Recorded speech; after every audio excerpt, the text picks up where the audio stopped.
welcome our Bridging the Gap family. Andrew Nicastro here with my little family in here, Brother Dave, really? Sister V. Little? We're little? I mean, you've lost a little weight. Sister. Yeah. Sister from another mister. I've been using that a lot lately. Yeah. Thank you all for joining us again, and welcome to Bridging the Gap, where our mission is to quiet the stigma of PTS and mental illness that veterans walk through every single day. And we do that through relationship building, storytelling, and education. David here did his testimony in week number 2, or month number 2, I should say. So go and check out Brother Dave's testimony. 3. Was it 3? Episode number 3. I don't even know what we did in episode 2 Yeah, then. I remember my own testimony, number 3. Do you remember your number? Oh, yeah. What's your number? 7 or 8? Yep. What was I, number 13? 14? I don't know. That was a very important one. Go check out that They're one. all important. And Brother Dave's going to remind us of the calls to action here really quickly. And Angus is going to put it up there. The vet crisis line is the most important, I feel, because whatever your crisis is, veterans, you can dial 988, then press 1. If you don't want to dial anything, you can text, or there's an online chat. Whatever it is, you are not meant to hurt yourself. You are not meant to take your life. You're meant to expose it, bring it out into the light, and tell someone, and that's what that's there for. Here in the North Shore and other areas, you have the you have V and the VSO over there at 12 Emerson Ave, and you get the phone number there. We have multiple retreats coming up, one in Florida in early October, and then another one in November in upstate New York. So Bridging the Gap Vets Podcast at gmail.com. Yep. Andrew's working on making that smaller somehow. If you want to go to a retreat, it is totally free, and there's a lot of healing, and it's beautiful. It helped in my my walk. So. Yeah. And this month is a very special month because, like we talked about in the beginning, right? The storytelling is all factual stories. It's veterans coming in here and telling us their experiences. Civilians, whether they're mothers of veterans or siblings Different of veterans, perspectives. coming in telling their perspectives. This month, we're going to talk about a story of a veteran going overseas, but not with a gun. Right. Not with bulletproof armor or bulletproof vests or Going overseas again. In a war zone, flipped upside down and having none of the security that you once had. No bullet bouncers, no pistol, no rifle, no helmet. So everything no that this person was previously trained on, you just strip it all off. Everything we thought strength meant and protection, going into a war zone with none of that for a different mission. So that's what the story is. Who's our guest this month? Well, as everyone could see, we did the wide camera shot. There's no other guests. Brother Dave. Yeah.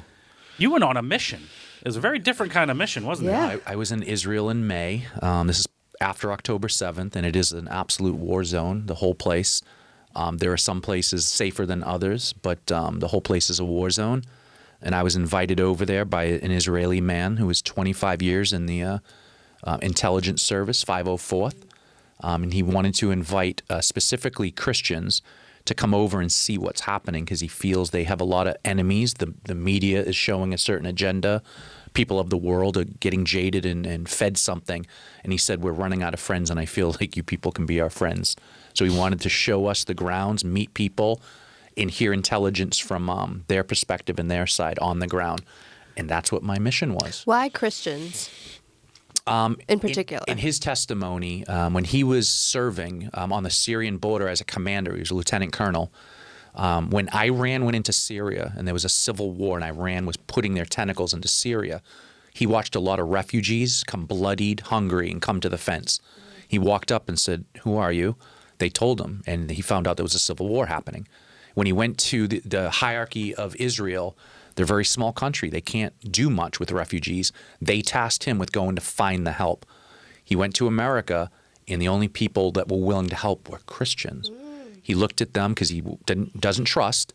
Goes, "Are you going to convert them?" They go, "We want to feed them. We want to bandage their wounds. We want to help."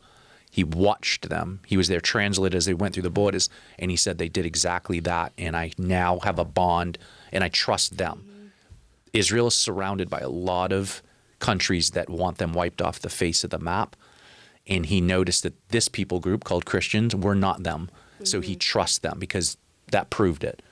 Us coming over as the 8 were to prove and show something else. And he invited 8 people from America all over the country from Hawaii, Texas, California, Alabama, Wyoming, Missouri, just all over.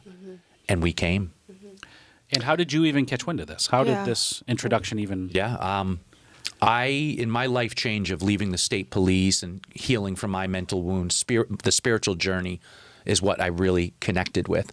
And I went to a summit last year in Dallas in July, and he got up and spoke for 10 minutes at this Christian summit and said, I would like to connect with Christians, and if you'd like to come to Israel. At that time, there wasn't a war. I'm sure there was a lot of people. When October 7th happened, that door and that window closed. He contacted us in May and April and said, it's getting worse. We really would like you to come over. You 8 specifically, he chose 8, because we need these friends. It looks like we're losing friends. And we bought the tickets and went. Are all 8 of you from this summit as well? Did the No. other 7 come from the summit? I would say half of us. The other half, people who heard it, thought of them. I think this would be up your alley. One guy, he left the fire department and plants seeds and food in difficult soils, and he goes to Iraq and Kurdistan and teaches them to do the same. There's one man who's a medic who traveled into Ukraine during the war to help bandage the wounds there. Each of us have different skill sets. I am the only active duty veteran that served in a war zone besides Marco. The rest are civilians. So they weren't even veterans, and they were choosing to go into a war zone to help. So it was very different, the dynamic and the testimony of each person is very dynamic and different. And how about, and this is, as a family member that knows a little bit, but how was talking to family when you were like, hey guys, I'm thinking about going to Israel? Right. Wow, that's a good question for them. When I had presented it, it was difficult for them. I felt like I could see the triggering in their eyes back to the old war guy and the old time that I used to go. I believe where I really wanted to care the most, not that I didn't care, was with my 3 children. I have 3 children, and they're old enough to understand. My 2 oldest took it the hardest. They cried. They go, Daddy, you can die at war. And I guess I had to really reflect on that, and I talk to them, you're right. But the way I'm raising you is if something happens to me, it's not it. It's not the end. There's something else that I'm going to. And that's what you're being raised. Yeah. And that's what I said to him. And he understood that, but it still hurt. My daughter, I just let her cry in my arms. Oh, it's so heartbreaking. Because you just have to grieve through the process of I'm going into a war zone. It's something bigger and greater. Isn't it just the military call too? Right. It's the red, white, and blue. It's something bigger and It greater. is. It's patriotism, and it's doing something for the greater cause. Yeah. I don't know. I guess I'm just scared for you, or I was scared for you. I know when you first presented it to us and you told us, and I kind of just looked at you like, "Are you nuts? What is wrong with you? What are you doing there?" Right. Because you're going in there unarmed. You have no defense mechanisms. You have no specialized training. You're just going in, boots on ground, just to look in. That's right. Every so to veteran speak. reacts like that I talked to. One recently. So did you carry a gun? Did you have a vest? Like nothing. He goes, I can send you my vest. Right. Like I got some that's equipment. Correct. Like our mind goes to that first. Wow. It really does. I got to be honest, I don't want to carry a gun, but a lot of them challenge me with like, what if the October 7th happens again? And what makes you think you won't snap or change? And I go, you're right.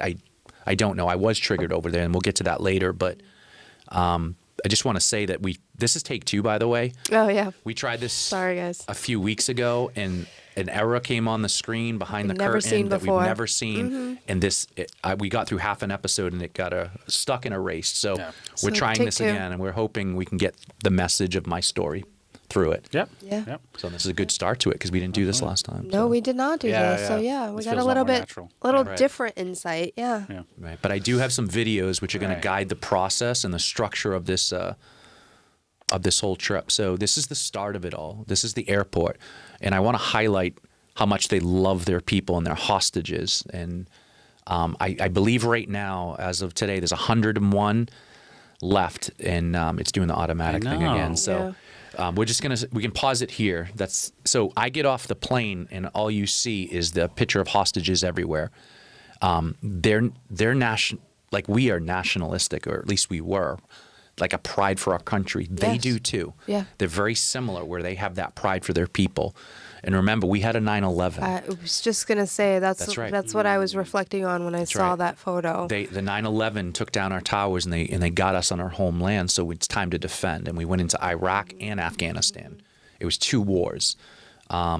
And they wanted to highlight, as we started to talk to them, our 9/11 happened on October 7th in our own homeland.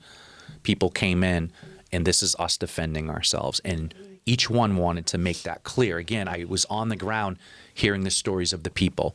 And I got to be honest, I don't know any of the hostages personally, but when you see their faces and names all over the country, I went to, this is just the airport in Tel Aviv, and then I went into a park in Tel Aviv. The same photos were there. They're all over the country. You get to know the faces of the hostages and the names. They're all over the place.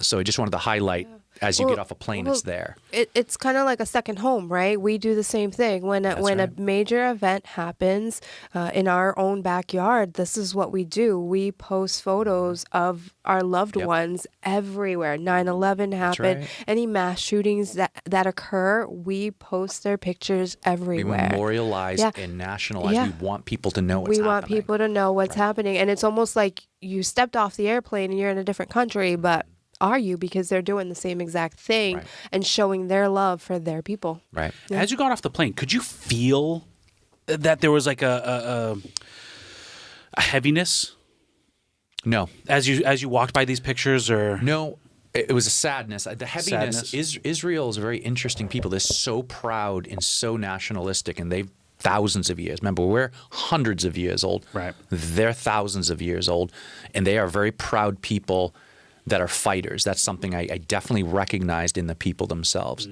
Very well trained is all of them, by the way. In our country, you won't see commercials on how to deal with backpacks that are left alone in an airport.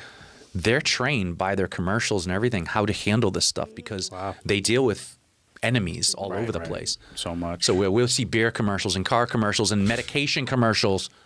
They have different commercials helping train. And all of the men do 3 years in the military, and all of the women do too. They're all trained at every age. They're all military trained, except for the ultra-Orthodox religious who don't have to serve. Everybody has to serve. Very well-trained country. So something I also wanted to highlight. Food for thought. Yeah. The next picture is to highlight the West Bank. So this is a major highway that I'm on from the airport in Tel Aviv, and I'm going to the home in the north where I'll be staying.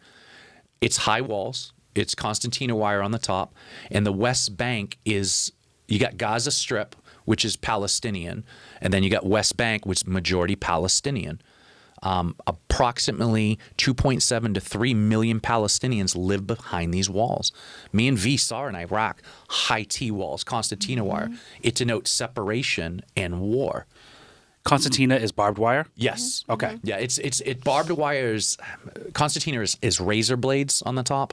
Barbed wire is not razor. It's like three-prong little hooks. Little hooks. So it is slightly different. Okay. So, but you can call it barbed wire. Yeah. Sure. But it's razor wire at the top. So it's to denote what? It's been there for a while. Like, it's to denote a separation in people and that there's conflict. And the next photo is going to show how big the West Bank is. Andrew's going to blow this up. I'm the little blue dot. You can see Gaza Strip there, Rafah, kind of the lower left. Israel is not big. It's the size of New Jersey. Look at the dotted lines in West Bank. You see Jerusalem, Old Town Jerusalem. The West Bank is huge. And 2.7 to 3 million Palestinians live there, with very few Jews, but it's a large population. And then you see Gaza's the other dotted. That's the other population where most of the war is happening right now with Hamas. So just wanted to know, as you see the size of Israel. You're going to see a map point. I was taking screenshots and points of where I am. The next is the Golan Heights where I lived. So Andrew's going to blow that up. Just to the north and to the west is Sidon, Tyre, Beirut. It's Lebanon. That's where Hezbollah is.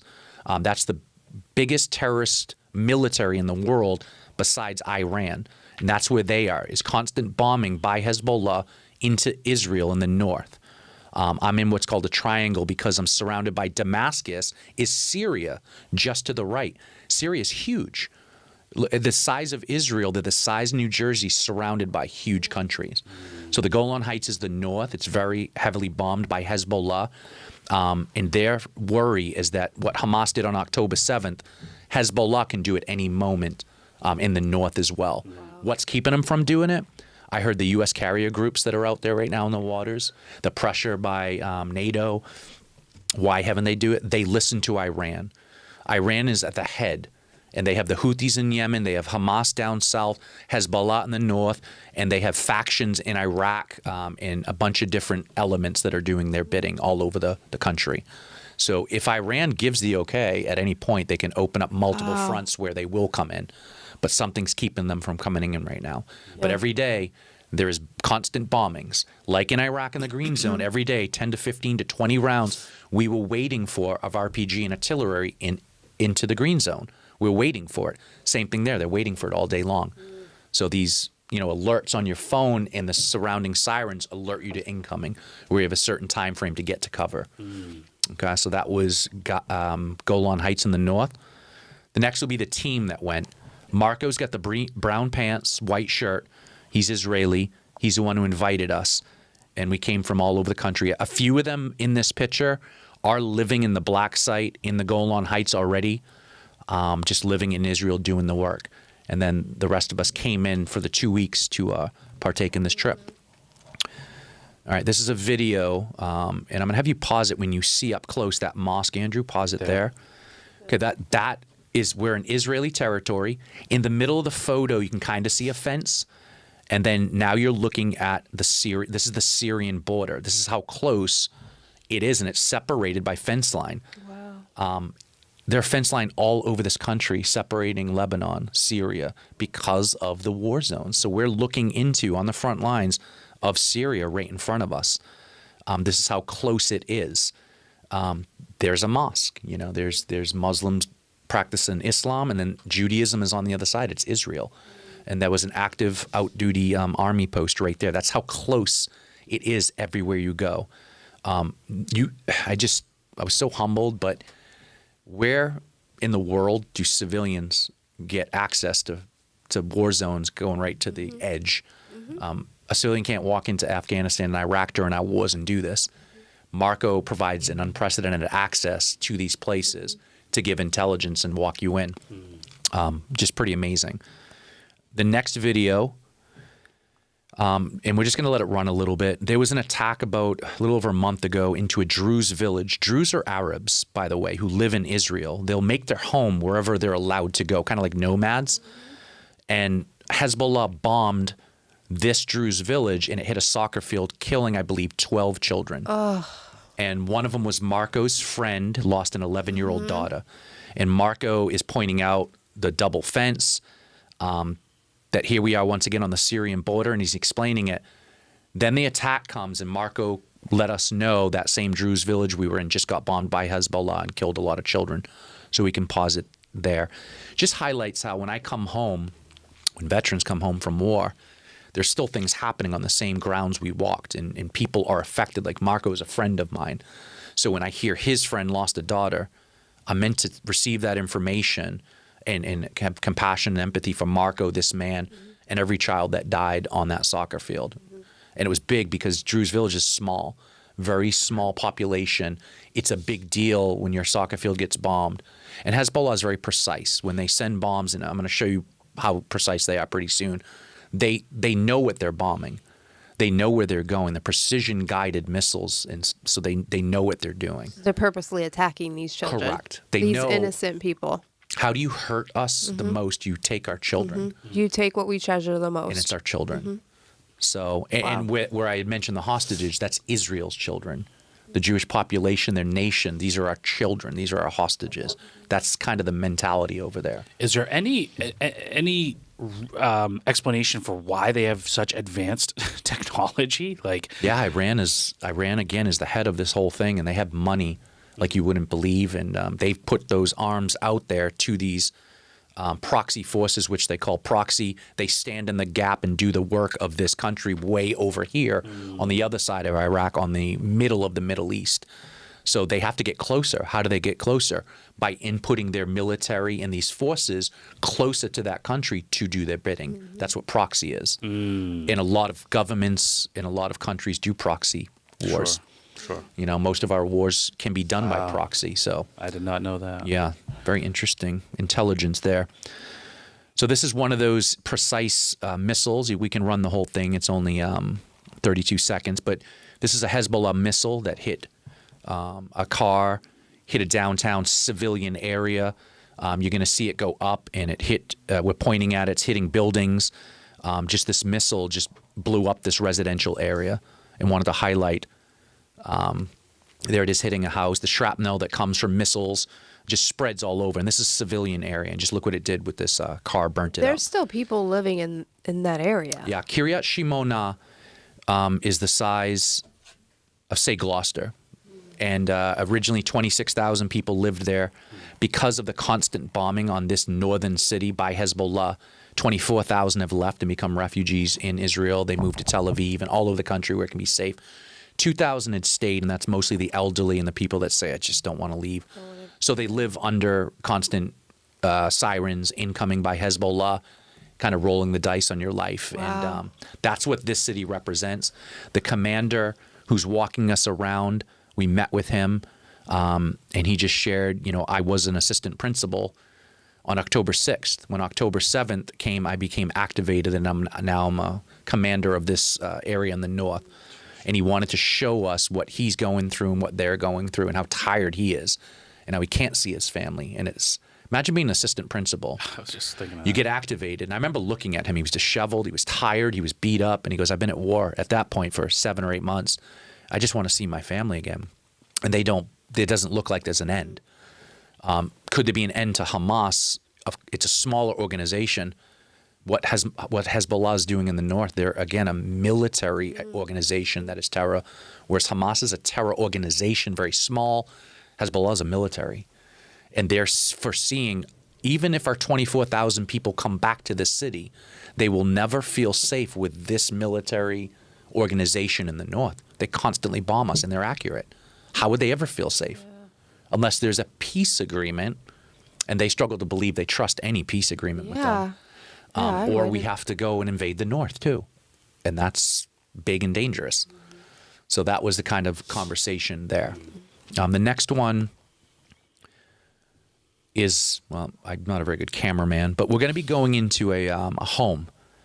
And our amazing, you're going to see the man who took us around, the deputy security officer who walked us around, and he was the commander showing us. This is a precision. Actually, this was an artillery round, so artillery is not even that precision. But when you see the hole, it goes in through the side of this house. And this is that round directly going in, and he's explaining that. And so it's direct. It went right in. And usually with, it was a lucky shot. If it's a precision-guided missile, that's different, but this was not. Watch what a round does when it gets inside a home. And this is also what they're dealing with. Immediately gets inside, and it causes fire and flame and disaster. The whole home is devastated. And who wants to live in a place like this where this is happening daily? Daily. That's where it went into. Okay, that's the room it hit. But as you walk through the rest of the house, as I'm going to show you, that is the same all over this house. Every room is fire, devastation, rubble, explosion. Would you want to live in a place like this? So again, most of the people have left this town and are refugees all over the place. Wow. All right. The next one is probably the most that was supposed to hit hardest to home, because Ariel brought us and goes, I wanted to show you this one last. And he goes, of the 3, this was his question, which one do you think was the worst? It didn't cause the most damage. What he wanted to show us was this is a kindergarten. So kids, right? You see the play stuff, playground. And this round was precision. So now we're looking at a missile. There's the shrapnel from it on the wall. And the actual explosion was right there in the center of the kindergarten. There's the group. Again, I'm not a good cameraman like Andrew. Directly into the middle. Hezbollah wants to tell you You will not send your kids back to school. You will not have life get back to normal because at any point we'll do this. Guess what? They did it because I just showed you they did it in the Druze village on a soccer field. They constantly prove if you try to send your kids out there to get back to life, we will drop this because we know where you're at and what's happening. It's terrifying for them. Yeah. They're living constant hypervigilance, terrified. That's a kindergarten. That's crazy. That was the biggest one because I have 3 kids that hit home to me. Yeah. As It a hits mom, them. that's the one that hits me the hardest, right? And I know we've spoken about this off camera, but what is the end goal? When does the end come? Right. Because this is tragic. I would be devastated if something like this happened. It did happen to Right. some extent in our own back door when there was mass shooting at I can't think of the school right now, but Yeah, down in Georgia, the recent one. no, a couple of years ago it was all the kindergarten. It was like 30. Connecticut and Yes.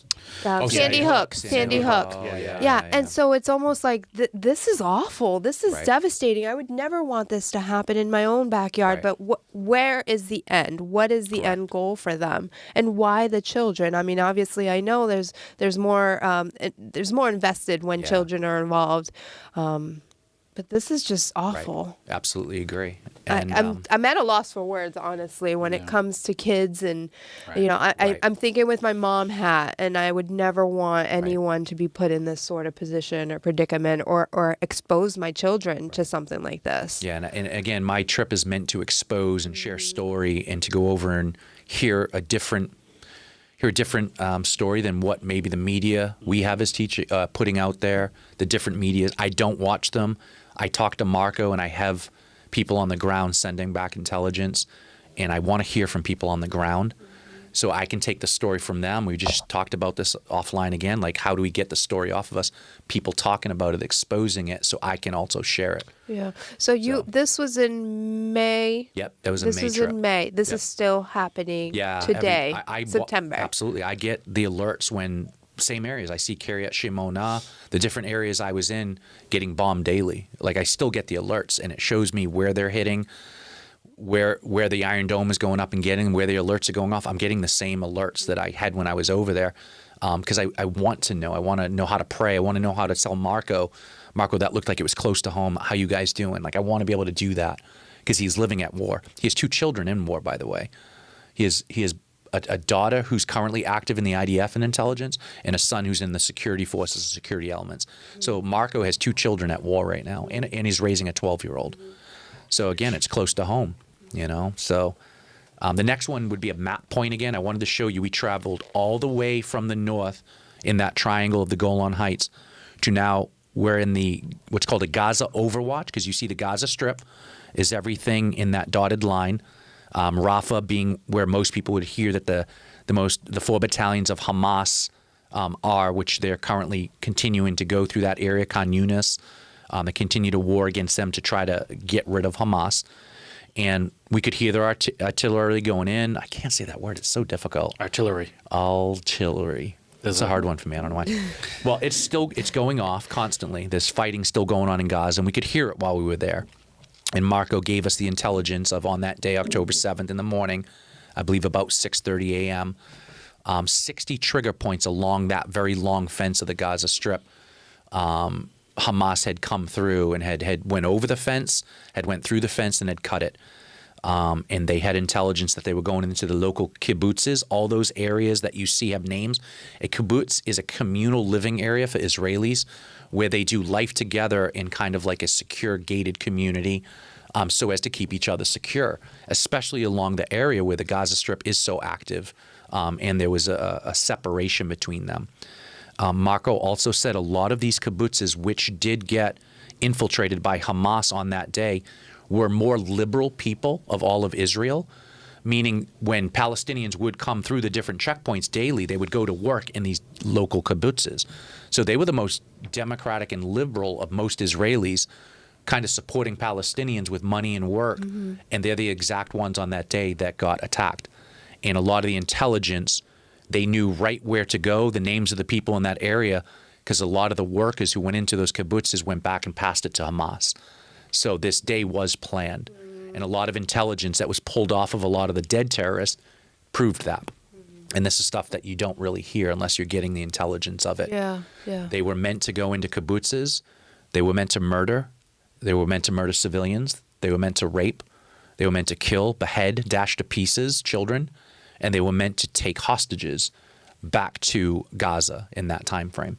Wow. And that's the intelligence. And it was pretty hard to hear, but true.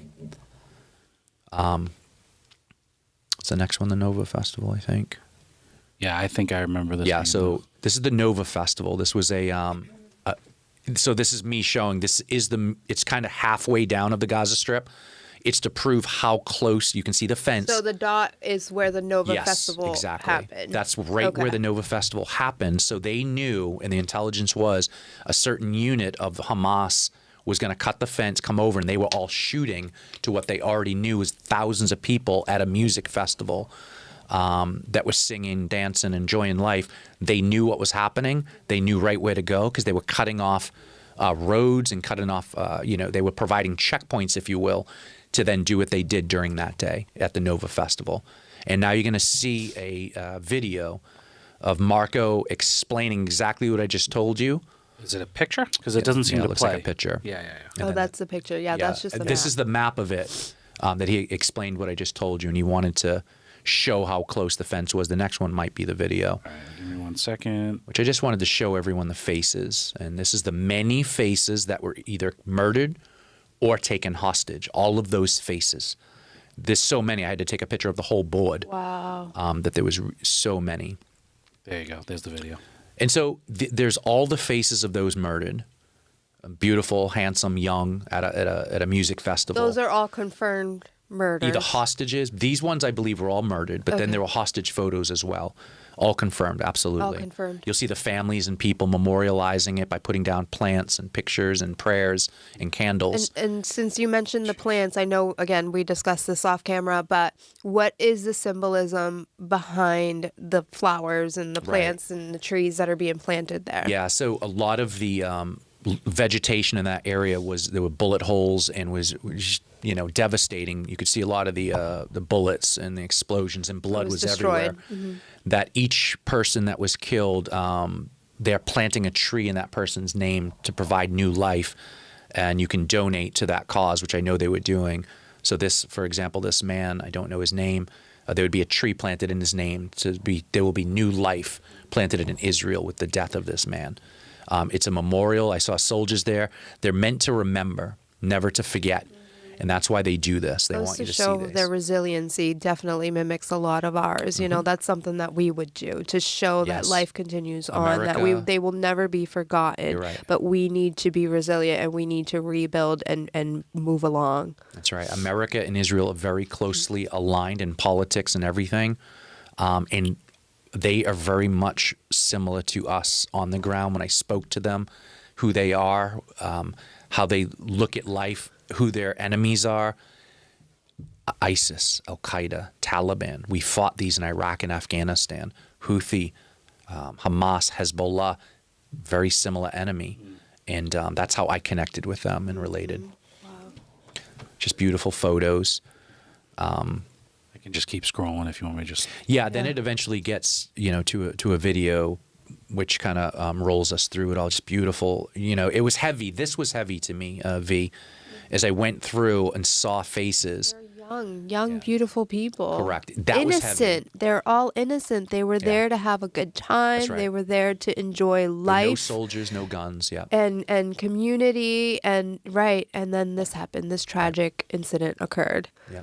Attack. It's not an incident. It's an attack. It was an attack, right. And the next one you saw was so let this one play. This is just 39 seconds, but this is every single vehicle that the civilians at the festival had. There were thousands here. Now, I don't Thousands. remember seeing this the last time. So this is where we last cut off. It cut off. Oh, This wow. is thousands of vehicles. And as these are all burnt in the background. So Hamas knew they were going in and they were going to burn up a lot of their vehicles to keep them in place. Look at them all burnt. Like, this is all cars, vehicles, trucks, everything. The ones that were on the other side, as you walk down, there was bullet holes. on a lot of the vehicles. They would spray the cars. There was if you think you have thousands of people at a festival, you have a lot of parked cars, and they were in fields.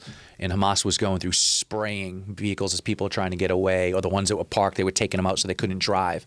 So tires, engine blocks, everything. This is one of their gun trucks.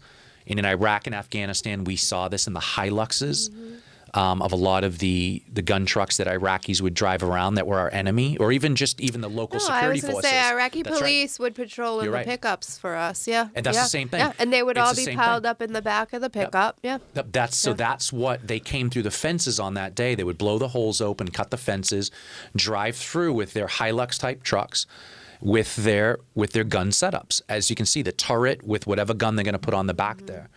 RPK, PKM, AK-47, whatever the gun was. It was very similar. Walking through that graveyard. Was it re-triggering back. for you? It was heavy. I was processing, I think, Iraq and Afghanistan while I was there. A sadness, not hypervigilance and triggering, more that it was a process through remembering. I looked at it, I go, Marco, these are the same gun trucks I saw in those war zones, both war zones. Yeah. And he shook his head. We've also been fortunate to be able to degress and decipher our previous experiences to know that these two are not one and the That's right. same. And so you're no longer responding with that fight or flight, but you're in the moment just processing it all. And was deeply, when you had asked, were you heavy or could you feel the heaviness coming off the plane? Not yet. Now I'm feeling heaviness.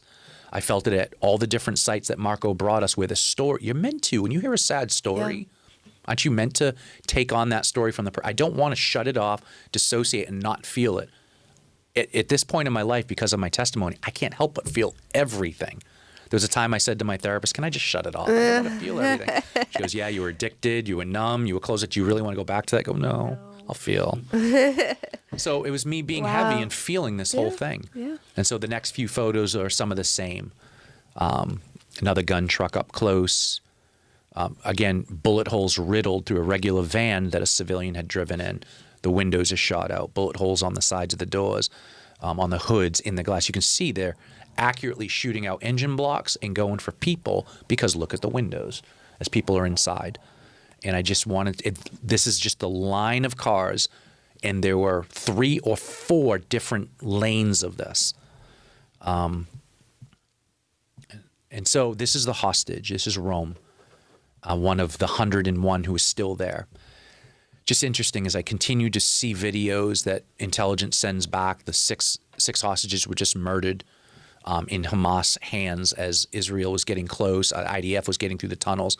They executed them. I saw the 6 photos and was looking for a photo of Rome to see if he was one of them. He wasn't. Doesn't feel any. It feels good that he's still alive because here's where we met his mom. We met his mom. Oh, wow. We met his older brother, and we met his aunt. And his mom shared what it's like to be the mom of a hostage. Wow. And her heart was bleeding, and it was sad. And you can't fix this because a terrorist organization came in and stole your son from the Nova Festival. And every day you wake up, you don't know if he's alive or dead. And as of right now, there are people who know their hostages are dead. They know that 1/3 of the hostages in captivity are dead. We don't know if Rome is alive or dead. And to hear from the mouth of a mom and the brother sitting there going, I'm the older brother. I want everything to protect my brother, and I can't do it. The 12-year-old brother who shared a room with Rome is struggling mentally and couldn't even be there. Shared a room with him, you know? So it really hits close to home when you look at the families who are telling the stories. And Rome was one of those stories. And so I have that photo in my room, and we pray every day for what's happening over there, for all innocent people that are being exposed to the atrocities, that are being held as human shields, that are being used for whatever agenda, and for those held in captivity, and the soldiers that are fighting the righteous war. And so that's a picture of Rome.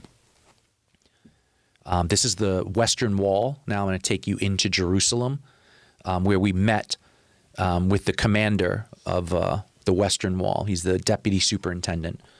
And he talks about having the 3 major religions in his area.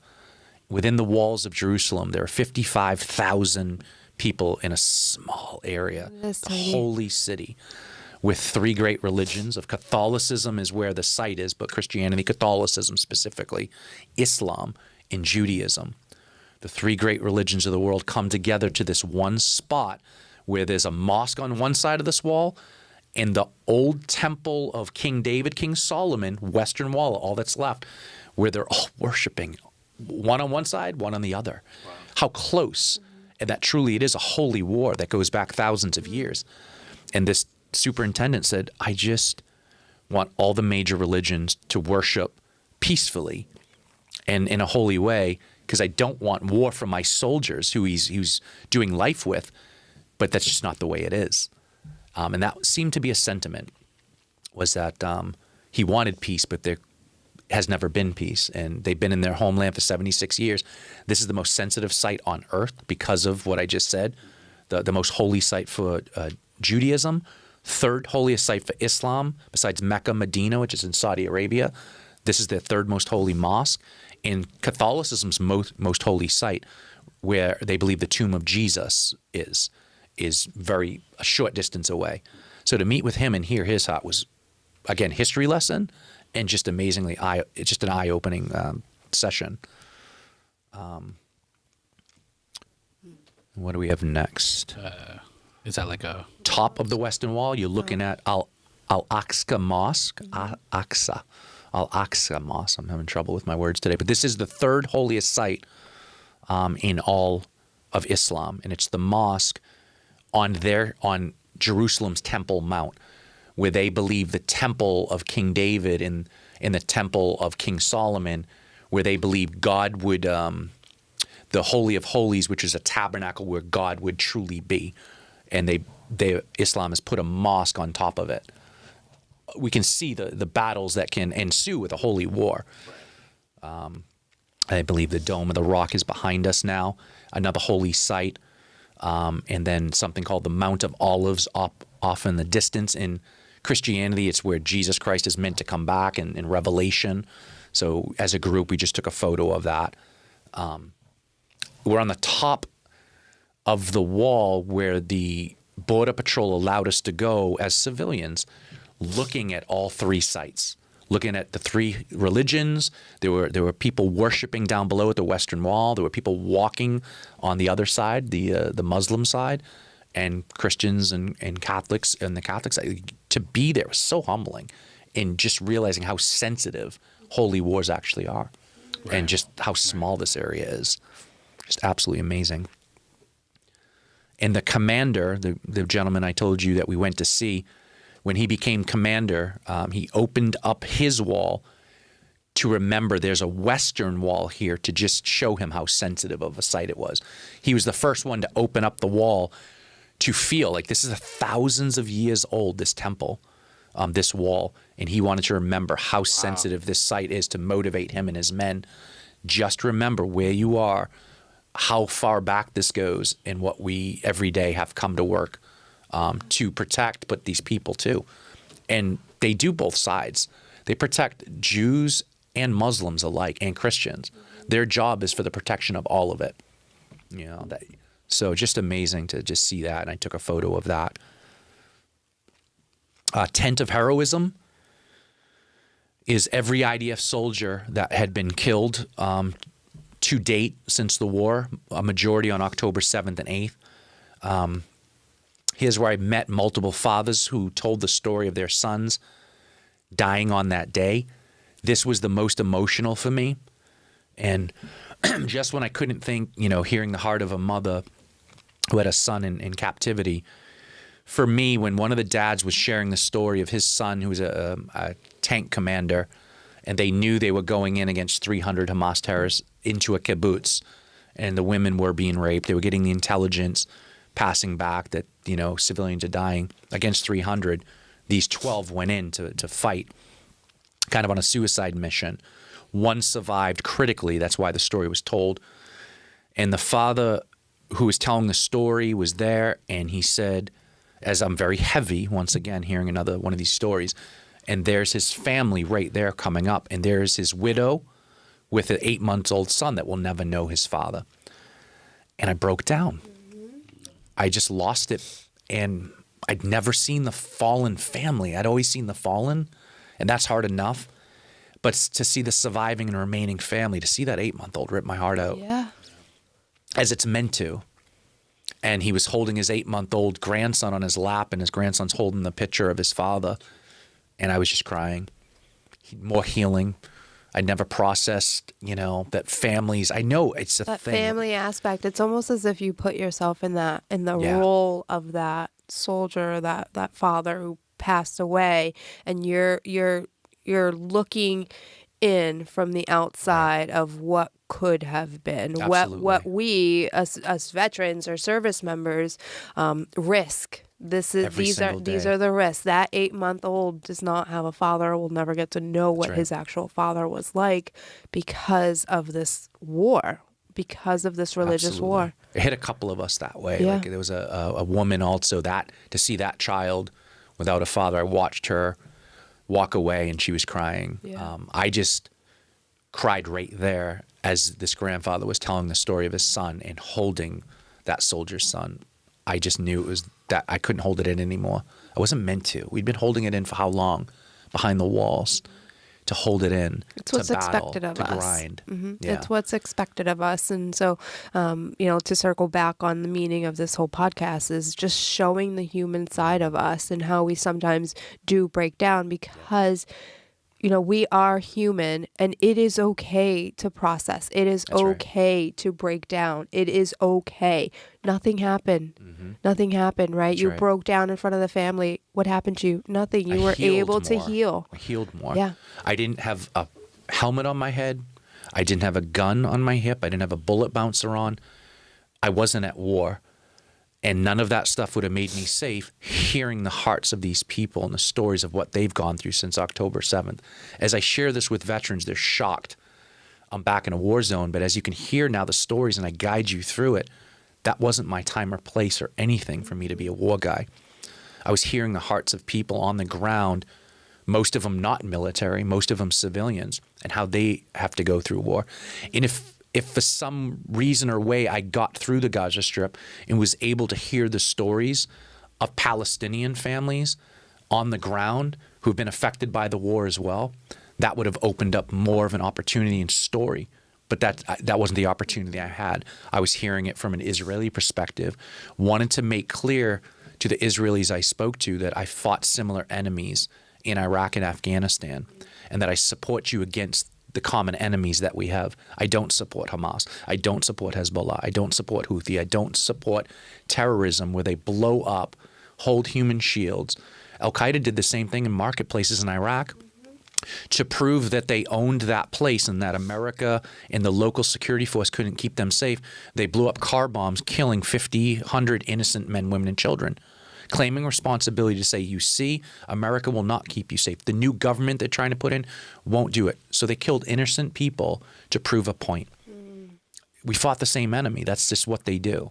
We've never seen on this scale, though, the rape, pillage, hostage taken, and beheadings and murder of children, everybody, that they did on October 7th. They took it to a new level and another game, if you will, another level up. So that's what I recognized as well. And this is the father talking about his son. There he is. The grandfather, you mean? Yes, he is a father talking about his son, who is an IDF soldier. Yeah. He told us the story privately behind this tent. Then more civilians and family members came, and I watched him from a distance tell it again in Hebrew. They speak Hebrew there. They're Jewish, so they speak Hebrew. And I just took a photo of that as well. I believe this is our last slide. And I highlighted this slide because something happened where on my second to last night, it was nighttime. So picture this at night. And how did David do as a former war guy in a war zone? I did hear, explosions down south near Gaza. We had to download an app on our phone, which alerts us to incoming rounds, missiles, drones, everything like that. Here I am back in the Golan Heights in that triangle. So if you can remember the map, it was Lebanon's on the water to the west, and then Syria is a huge country north and east. And my phone started going off. And it happened multiple times, but this night it really started going off. And then the surrounding kibbutz where I live, I'm living with a Russian Jewish man right now at a kibbutz, which again it's a community where they know each other. They keep safe together. And sirens start going off in the community. And my heart started to race. I started to sweat, and I was being triggered. And I noticed it was back to the green zone in Iraq, where the ARAM sirens in that green zone would alert you to the incoming mortar rounds, RPGs, and whatever was being fired at you. It was a very similar sound. And it was happening again, and I could tell it was happening again. And I then looked up into the night sky, and I watched 5 streaks go up into the night sky, and it was the Iron Dome. And the Iron Dome is a defense system that America has helped instill in Israel, and they've perfected it, where whenever anything comes, it goes up to take out the drone or the rocket or the missile, anything coming. And I didn't know that until I saw the lit explosions in the air. They did go up and get something. Something was coming. Something was close. And I know that when the alerts go off, I have 10 to 15 seconds to get to cover, to get to a bomb shelter. I just didn't have the time. And I was very fearful and I was very anxious. And again, my spirituality, where I am, I heard and felt something inside say, just talk to me about this. Get this out. Don't hold on to it. Don't go back to that place. And I did. Had a little conversation. And I felt peace. And whatever fear and anxiousness I had went away as I'm watching explosions in the air that were coming towards the area I was in. And so David was back in a war zone with no guns, with no bullet bouncers, with no protection, not even a bomb shelter within the time frame I was meant to get to on my phone, and the sirens alerting me. And the Iron Dome went up and got it, and I was able to have a conversation with my Lord and Savior in that moment, because that's the voice that I heard. And I felt a peace that surpasses all understanding in a war zone, in a combat situation with missiles and drones coming at me. And every veteran can have that. I'm not telling you to go to a war zone. I'm saying you have a war zone in your head. I'm saying you have a war zone in your whatever addiction. If you're hiding, you're isolating, you're in the dark, you have a war happening, and it's a storm, and we're being triggered, and chemically it's inside of our body, and we're hiding, and we're fearful, and we have high heart rate, and we're sweating, we're anxious, all of this stuff. And how are we getting it out? I had a conversation with my Savior, because it's spiritual now, and this peace just, it doesn't make sense, right? With missiles and drones in a war zone, how can you have peace? And it's carried over. I've had the same peace since that time to this time now, to the time frame moving forward, because I'm sticking to it. And I said that at a Veterans of War retreat, and I'm looking at the veterans as I'm talking to them, and a few of them pulled me and goes, "You were just in a war zone?" They can't fathom after Iraq and I'm Afghanistan. not going to lie. I can't either. I'm serious. I'm just being honest. I'm not sure that I would have had the same responses that you did. I feel as if the old me would be re-triggered, and I would just go into fight or flight. Yeah. I really would. It came. I felt it. Yeah. It was coming. Like, I didn't know what was going to happen. I have memories of being in Iraq as the incoming just hit a block or two away, and I knew it was still coming. I remember being in fetal position in Iraq during incoming, thinking the next one was going to hit me, fight or flight. I was flighting, snapped out of it, and knew I had to fight and flee to a position to get back. I can't sit here laying down. I felt that happening in Israel during that moment. I had nowhere to go. I can see myself being hypervigilant the entire time, not trusting anyone, just looking over my shoulder. I can see myself doing that, as opposed to what you were doing, where you were actually engaging and listening. I'm sorry, I don't think I could have. How many veterans are doing what you just said, walking around the city right now? And it's not a war, but they're in some type of war, feeling what we're talking about. They're triggered. It feels as if they're in Iraq or Afghanistan, or they're stuck in the trauma. They're doing the same exact thing we're talking about right now. Yeah. And they don't know it. And I'm literally telling veterans, you're able to do this if you're coping and healing in community. I was with a community. Every day we left those heavy stories, we got together and brainstormed and talked about it. We didn't flip a switch and go to the next mission. We didn't just check a box and face value talk about an after action. What can we do different? No, we literally talked about what just happened, how heavy it was, how sad it was, and tomorrow's going to be harder. And we can do this together. That was the point of this group. And it just healed me and showed me there's different ways to do life. And I really enjoyed this way of doing life, even in a war zone. Angus, go ahead and bring our cameras big because we're done with the slides. And Dave, so I do have a question for you as far as calls to action. Yeah. Hearing this amazing story, what is the call to action for our listeners? Yeah, this is a good one because this issue and this war and what's happening is so sensitive. It's like we have forgotten many things in the world. We've actually forgot there's a war in Russia and Ukraine. Right. This country the size of New Jersey, this holy war, has taken a precedent into the world and has gone to so many places, has become political that I wanted to get on the ground, and I'm not saying a veteran has to get on the ground, to go out and do the work and hear it myself. That's just how I'm made, man. I was created to go into difficult places and serve. As you both know, I help rehome women out of trafficking, exploitation, and prostitution in this area. Multiple retreat centers. We're guiding veterans through very difficult memories because that's where I went to heal. I have such a servant heart to help and hear the hearts of people because I know it helps because it was the road I took.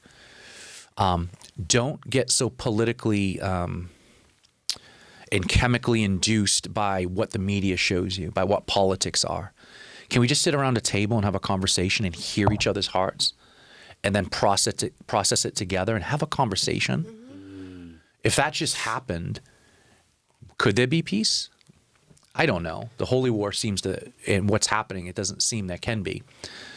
But how about us as just, veterans here in America or just family members or friends? Can't we just have a conversation and come to the table and just be able to talk about it and not trying to push my agenda on V pushing on Andrew? Let's just have a conversation and educate each other about what it is. I would love to get into Gaza and also hear the hearts of Palestinians and what's happening too. I just didn't have that access. I wish everyone could come to the table and just have relationship. Conversation is hard. Conversation is very hard for all of us because it almost feels as if we're trying to push one agenda or the other, and we do need to start having conversations again. We just need to just talk to one another. You're not trying to push your agenda on me. Right. You're not trying to get me to just see one side or the other. You're trying to get us to see both sides and what the reality of this really is, right? What it means for the Palestinian people, what it means for the Israeli people. Yes, it is a holy war, but there are people still invested in this. There are still people involved and being hurt over this entire unfortunate position we find ourselves in. And conversation is okay just to discuss it so that we're not putting it in the back burner. We're not overlooking one side or the other. Yeah. We're giving it a voice. We're giving it a platform just by having conversations. Right. And so, we need to bring it back to the table. How often does it seem like that's what conversations are these days? Is like someone trying to prove someone else wrong? Yeah, you said that, and that seems to be conversations. It's the political culture that we're in right now, right? Yeah. There's a huge divide between America and itself. So where does America sit in this whole conversation if America can't even come together? That's right. And that's what Marco invited us there for. He invited Christians, 8 of us, to Israel around a table. It was always around something and we just had conversations and heard each other's hearts. And he just wanted, and a lot of the people in Israel said, our 9/11 happened on October 7th. How do we feel so alone? How did we become the genocidal maniacs? How did we become the murderers? They have our hostages. Your 9/11 happened. You went into 2 countries. We don't understand how we've lost the PR war, the media war. Your colleges, your universities, people are pulling funding. We don't understand. They're shocked that no one wants to have a conversation. Marco invited people to have a conversation. He wants to invite more.